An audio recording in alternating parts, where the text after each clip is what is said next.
Alright, yeah, welcome back to some more Magic Duels. This week we're going to be taking a look at a deck submitted to us by Zekai Omar. Apologise if I've pronounced your name wrong. I've never seen it before, so yes.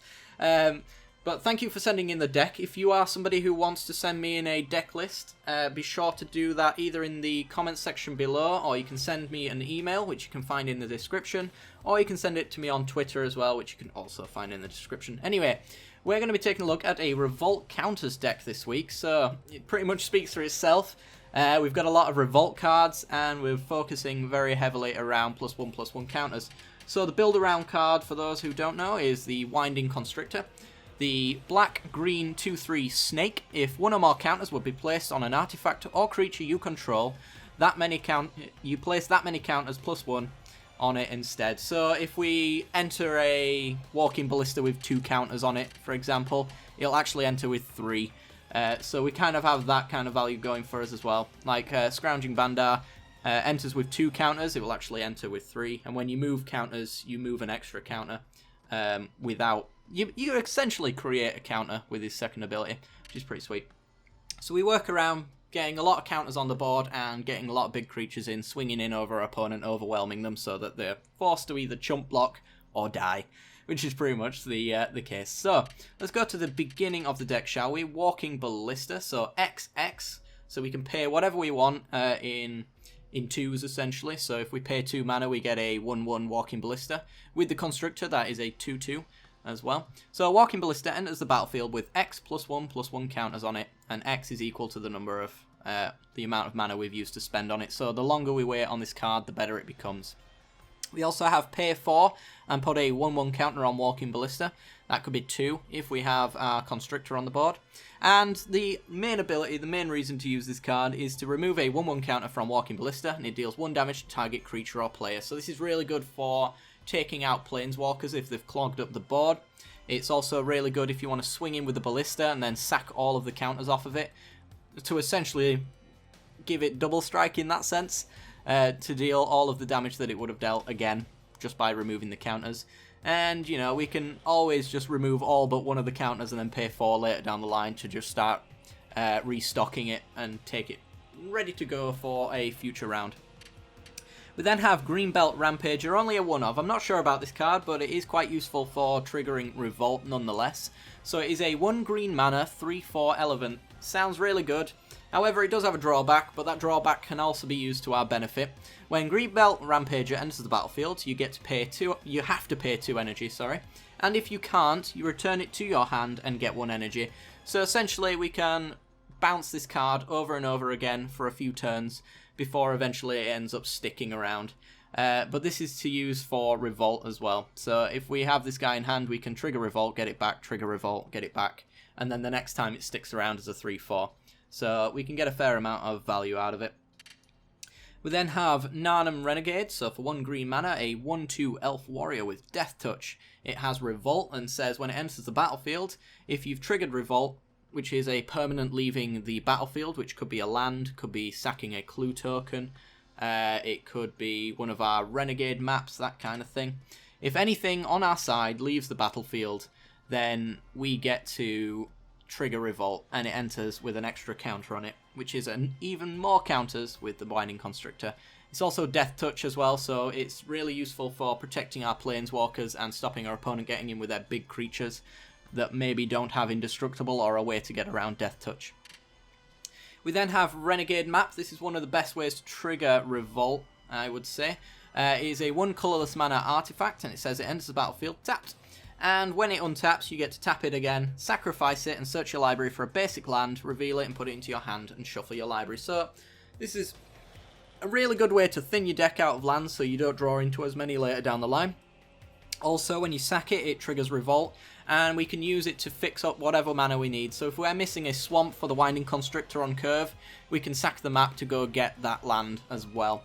But it also means that Renegade Map enables things like the Green Wheel Liberator to actually trigger Revolt on turn 2, so we hit it on curve and end up having a 4/3 on turn 2, which is pretty sweet. It's better than Sylvan Advocates and things like that. We then have Oath of Nyssa, so for 1 green mana, a legendary enchantment. When Oath of Nyssa enters the battlefield, you get to look at the top 3 cards of your library. You may reveal a creature, land, or planeswalker card from among them and put it into your hand. Put the rest on the bottom of your library in any order. And you get to spend mana as though it was any mana of any colour to cast planeswalker spells. Not very relevant, we're only 2 colour, and we're only running the green planeswalkers anyway, which are lands are essentially dominating in this deck. So Oath of Nyssa is pretty good. It allows us to grab a fair amount of things from our deck. It also is legendary as well, so if we ever draw the other Oath of Nyssa, we can legend rule this one, which will allow us to trigger Revolt, because we only get to keep one, so it involves sacrificing the other. So yet again, it is another 1 mana Revolt trigger. We need to get lucky enough to have both of them turn up during the game, and in the right time, but still, the value's there if we can find it. We then have Fatal Push. This is one of the removal spells in the deck. So for 1 black mana, instant speed, destroy target creature if it has converted mana cost 2 or less. However, if we can trigger Revolt, we get to destroy that creature if its mana cost is 4 or less instead. And that just revolves around us getting a permanent to leave the battlefield. So either a creature gets bounced, or we sacrifice a clue or a renegade map, that kind of thing, to trigger the Revolt, or a creature dies. There's all sorts of things that can happen there. So, right at the very beginning, a Fatal Push to destroy converted mana cost 2 or less creatures is like Sylvan Advocates, a lot of Revolt cards from our opponent maybe, their own Green Wheel Liberator, maybe even a Winding Constrictor of their own.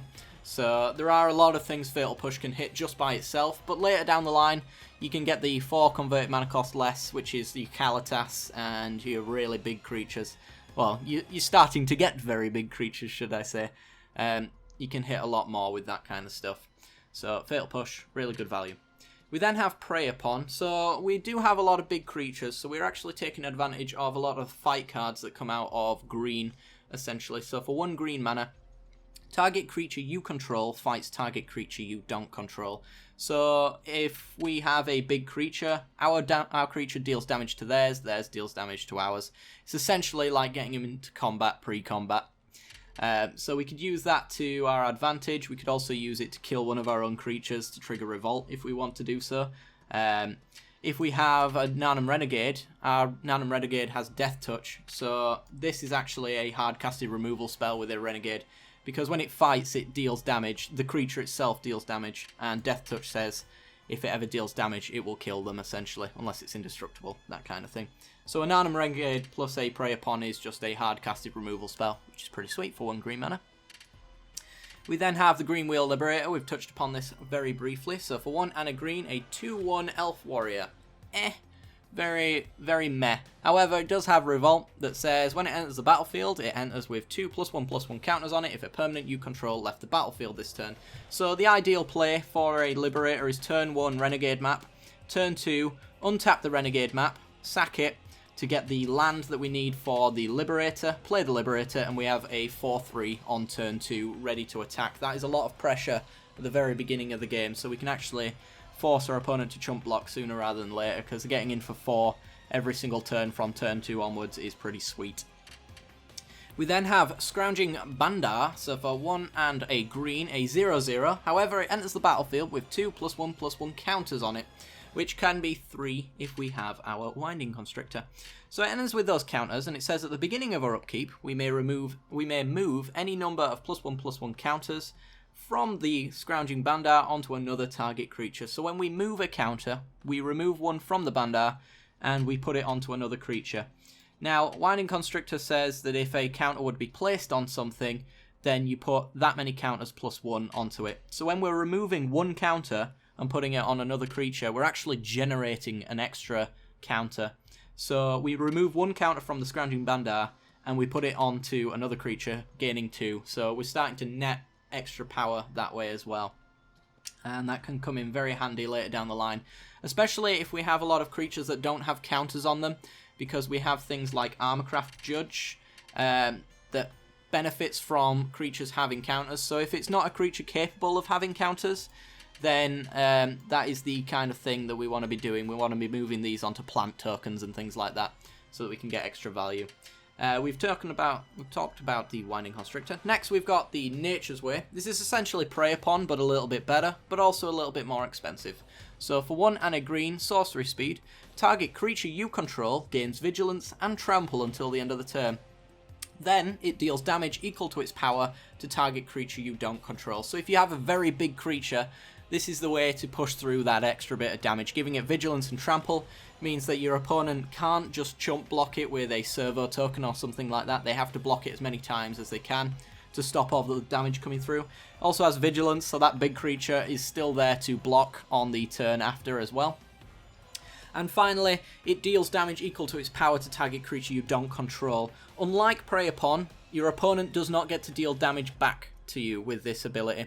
So, yet again, Nature's Way with a Nanam Renegade is a hard-casted removal spell. However, your opponent's creature doesn't get to deal damage back to the Renegade, which means you can keep it around again. Later down the line as well, if we've got maybe a creature that's just powerful enough to kill an opponent's creature, but it would also kill ours as well, Nature's Way is the better alternative to that kind of removal. It's a really good card. Love this one. We then have Yahenni, Undying Partisan. So for 2 and a black, legendary creature, Aetherborn Vampire. We could use the legendary yet again to trigger Renegade Revolt if we want to do so. I wouldn't necessarily advise it, but it depends on the situation, of course. But it is a 3-mana 2/2 with haste. And whenever a creature an opponent controls dies, you get to put a counter on Yahenni, Undying Partisan. We also get to sacrifice another creature, and Yahenni gains indestructible until the end of the turn. So we can actually start throwing a crap ton of counters onto Yahenni. And as long as we have maybe plant tokens with our Nyssa, or just some really crappy creatures, we can repeatedly sacrifice our creatures to make sure that Yahenni maintains indestructibility, and therefore we can go all out on Yahenni and make a big creature that our opponent has to chump, otherwise they might end up dying. And if they do chump it, we get extra counters. Yet again, the combo with Winding Constrictor is we get extra versions of, extra amount of those counters as well, so it's pretty sweet. Next we have Tireless Tracker, so for 2 and a green, a creature 3/2. Whenever a land enters the battlefield under your control, you get to investigate. Investigate means that we get a clue token onto the side of the battlefield, and we can pay 2 to sacrifice it and draw a card. So by sacrificing the clue token, we trigger Revolt. However, we also draw a card, and whenever we sacrifice a clue, we get to put a counter on Tireless Tracker, which is 2 counters with a Winding Constrictor, which is pretty sweet. So this is card advantage. It's also a very big creature later down the line as well, so we can put a lot of threats on the board right here. A lot of our creatures, I should note, that they start off very small, but then they end up becoming very big threats later down the line. So although we're not playing big fatty creatures, we end up having them at some point during the game if all goes well. And Tireless Tracker's no exception to that. We then have Nyssa, Voice of Zendikar. So for 1 and 2 green, we have a 3 loyalty Planeswalker. Her +1 ability allows us to put a 0/1 green plant token onto the battlefield. So just a nice little chump blocker to keep Nyssa safe if that's the case. Apologise for that Facebook notification. God damn it, stop it. That's me, so ignore it. I can't tab out, otherwise the recording will stop. Anyway, put a plant token onto the battlefield, which is fair enough. It's just a 0/1. However, if we go for the -2, all of those 0/1s now get extra counters on them, which is pretty sweet. And if we have Winding Constrictors, that's actually 2 counters as well. So we can put counters on everything we control. We can even put them on Walking Ballistas, which is an extra damage if that's what we want to go down that. If we want to go down that route, there's a lot of applications for that. And yet again, there's a nice little bit of synergy with putting counters on everything with the Armorcraft Judge, which we'll get to in a second. Her -7 ability is you gain X life and draw X cards, where X is the number of lands you control. So usually, if we've hit all of our lands on curve, then we could probably get 7 cards, 7 life, which is a nice little refill right there. But for the most part, we really just want to reuse the -2 ability as much as we can. Should be noted that the Winding Constrictor does not work with Planeswalkers in the same way that maybe Doubling Season would do, because we only get to do it if it's an artifact or creature that has counters placed on it. So Nyssa, although it would enter with loyalty counters, it does not include her. So she's always going to enter as a 3 loyalty planeswalker right there. Okay, we've got Armorcraft Judge. Spoken about this several times, but never actually talked about it. Armorcraft Judge is a 3 and a green for a 3/3 Elf Artificer. When Armorcraft Judge enters the battlefield, draw a card for each creature you control with a +1/+1 counter on it. Depending on the situation, that could be about 4 cards.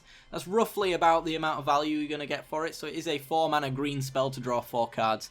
And drawing cards in our colours isn't very common, but if we can do that and refill our hands, then that's usually just going to be a lot of advantage that our opponent maybe can't come back from. If our opponent wipes our board the turn after, then we've still got a full hand to rebuild from, essentially, which is pretty sweet. Finally, we have Verdurous Gearhulk, a 3 and 2 green artifact creature, 4/4 with trample. When Verdurous Gearhulk enters the battlefield, distribute 4 +1/+1 counters among any number of target creatures you control. So ideally, what we want to be doing is moving those 4 counters onto 4 different creatures, because every single one of those counters that we put on a single creature is actually 2 counters. So we want to make sure that we're distributing this as wide as possible, because if we put 2 counters on one creature, we're only going to put 3 counters on with a Winding Constrictor, because it doesn't double the amount of counters, it only adds an extra 1 on. So the more creatures we can actually apply this ability to, the more value we get out of it. But this can be a lot of value. So for example, if we stick 1 counter on itself, it's going to be a 6/6 with trample for 5, which is already great value on its own. But sticking those extra counters along, which with the Armorcraft Judge as well, sticking them on plant tokens, is going to be a lot of card draw later down the line as well. So that's essentially the deck. Let's move on to the mana base. We've got 4 swamps and 11 forests. You might think that's quite a heavy skew. It's mostly because we don't run too much black. We only really run Fatal Pushes and Winding Constrictors and Yahenni, and that is about the extent of the black mana in the deck.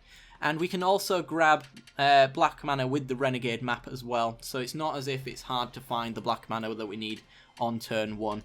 So that is why we're skewing in that kind of direction. So far through playing, I've not really had any issues whatsoever with the colours of mana in terms of distribution during the early game. It does happen, of course, but that's just variance for you. We also have Woodland Cemetery that says it enters the battlefield tapped unless you control a swamp or a forest, which, of course, is going to happen. It's another black source as well. Finally, we have Evolving Wilds. It allows us to sacrifice it and search our library for a basic land card, put it onto the battlefield tapped, and shuffle our library. Yet again, another way to grab those black sources if we should need them. But also, sacrificing the Evolving Wilds is a great way to trigger Revolt later down the line as well. So we have lots of ways to trigger that Revolt, get those counters on our Revolt creatures and stuff like that. Alright guys, that's going to do it for the deck. If you do enjoy the look of it, then be sure to check out the matches that should be following very shortly after this, if not already. Be sure to leave a like and subscribe for some more Magic Duels content. I've got a little bit of an announcement in the matches as well, so if you haven't checked that out, then be sure to do so immediately, because it's to do with the inconsistent releases of Magic, which I apologise for, but there is a good reason for it, and hopefully my solution is going to fix all of that. Anyway guys, like, subscribe, and hit the little bell icon next to the subscription button to be notified when I release new videos, and I will see you next time. Bye bye.